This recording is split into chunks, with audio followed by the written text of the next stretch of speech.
Helio guys, and welcome back to another episode of Infinite Magicraid. And in today's video I'm excited to show you guys my A5 plus exclusive level 1 Gru. Now I said before in prior videos and just talking on the Discord that I was going to test him out, and he is here. He's fully booked up and we're going to definitely check him out here. But already we can see that he has a nice and chunky HP stat. He might have the most HP out of all of my units here, which makes sense because pretty much what the game recommends besides Whim is just HP. But oh well, Whim is at exclusive level 5, so that makes sense. But yeah, his HP is probably the most out of everyone, and he's also the second.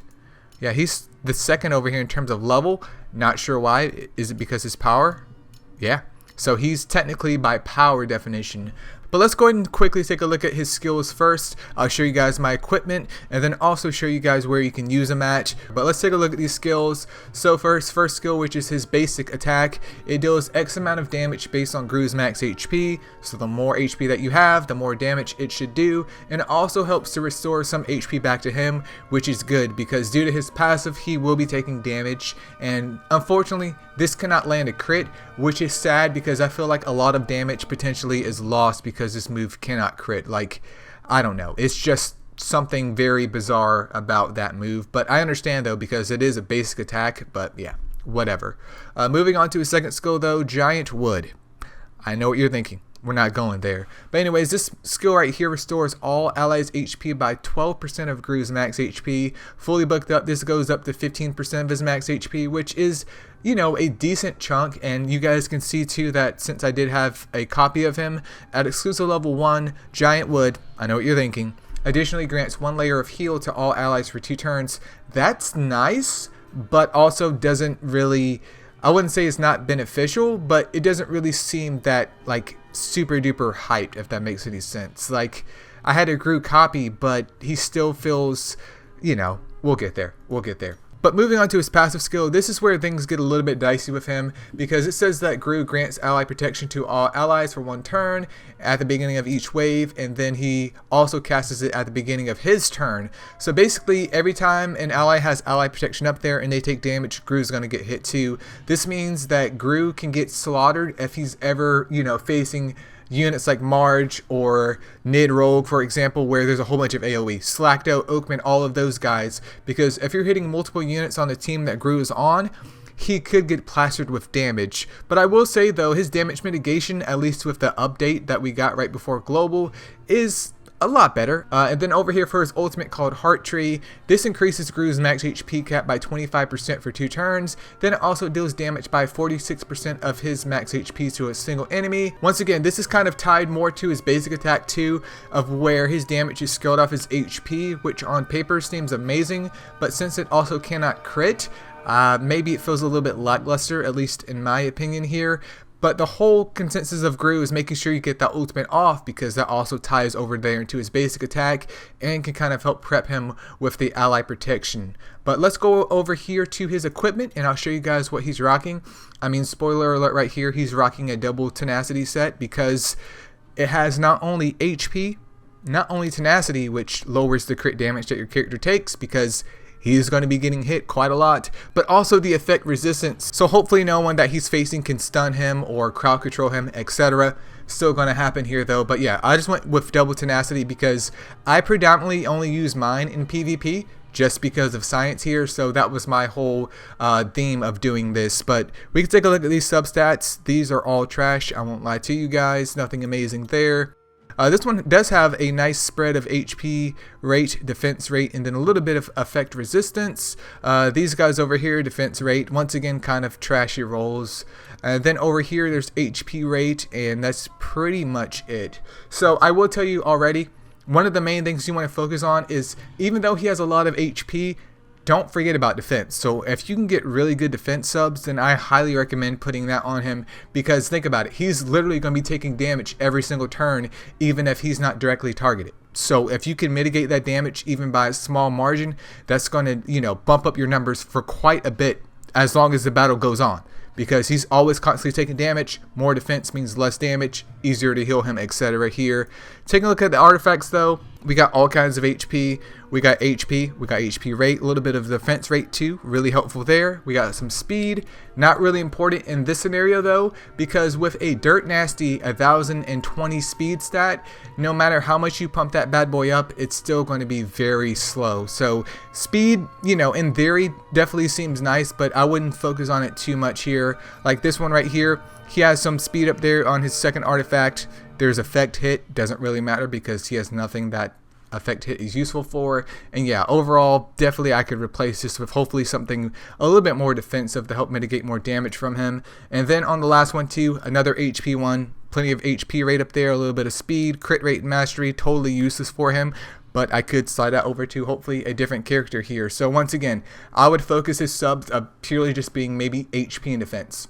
There's nothing else you really need to worry about with that, because even though that he has healing effect, since it scales off his max HP, I would definitely push that max HP because that synergizes well with his ultimate and also his basic attack here. Then moving forward, these are his lovely emblems, which I for whatever reason have not finished upgrading that emblem, because I think I was waiting for the double emblem day, but I think that's already passed, so maybe I'll just waste some stamina to get Gru maxed out here. But my whole consensus with this is making sure that he, number one, has a lot of HP and has ways to kind of mitigate damage as much as possible, and also some damage reflection because he's always going to be taking damage. So if I can reflect some of that damage back, even if it's a little bit, always helpful here. And of course I ended this with the lovely rugged tenacity, just to help with that HP stat, because the more HP the better. And if I could get my Gru's HP up to like 1 million, I would be smiley face gaming, but I don't see that happening at this current point in time.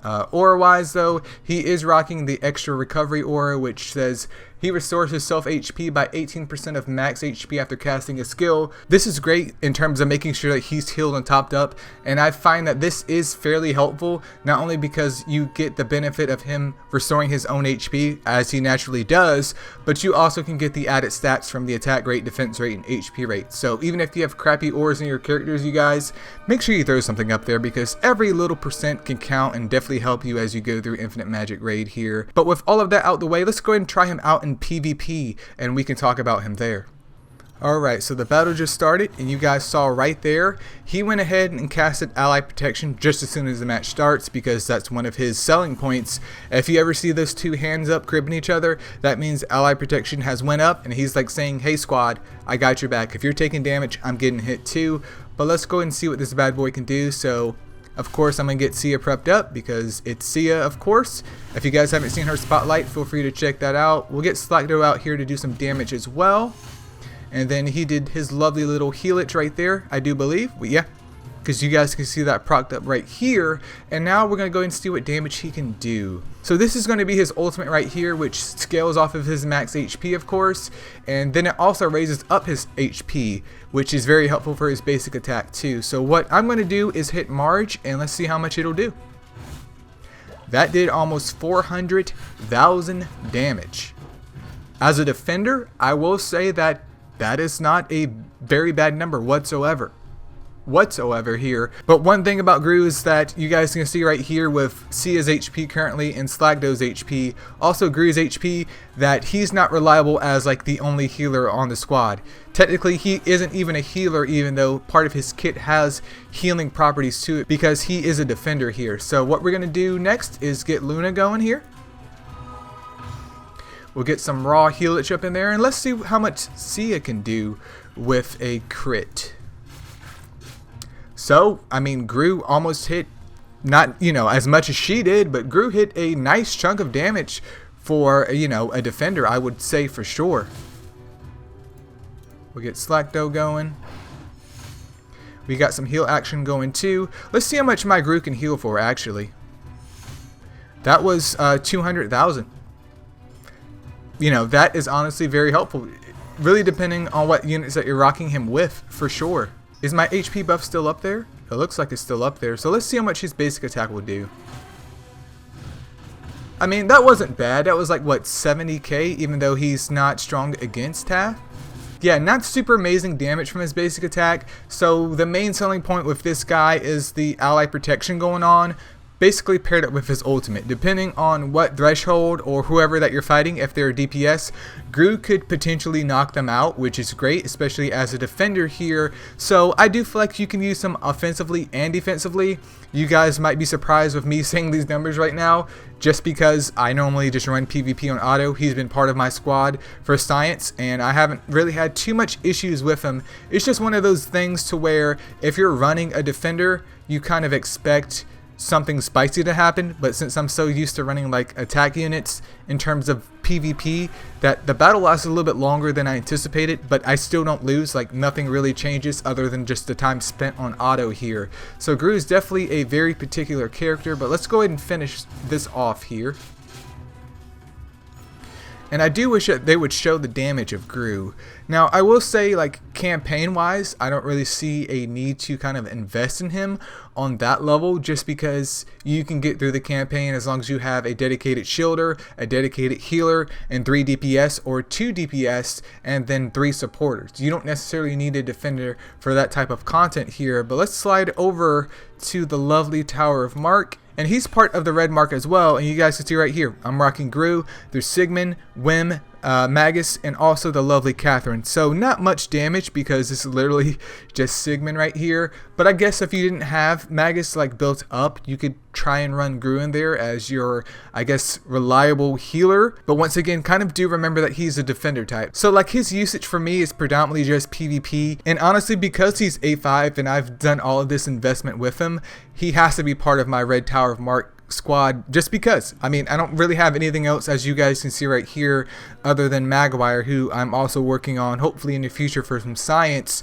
But that's pretty much Gru in a nutshell. I mean, I could still use him in the lovely what is it, the Faction Abyss dungeon. But yeah, taking a look at my Faction Abyss team too, I mean, I do have my Luna and Gru together, which is nice because if Luna needs backup healing, of course Gru is there to back her up, and he can also deal out a little bit of damage. Not super reliable because his ultimate does have cooldowns up there, but it's a little bit. So he's very interesting as a defender because he's not so much a traditional defender, you know, a unit that takes damage, because not only can he take damage, he can also heal the squad and also deal damage occasionally too. So that is a lovely Gru. I do think his upgrade, at least from once he had debuted into the game until global, is definitely a necessary and a good upgrade.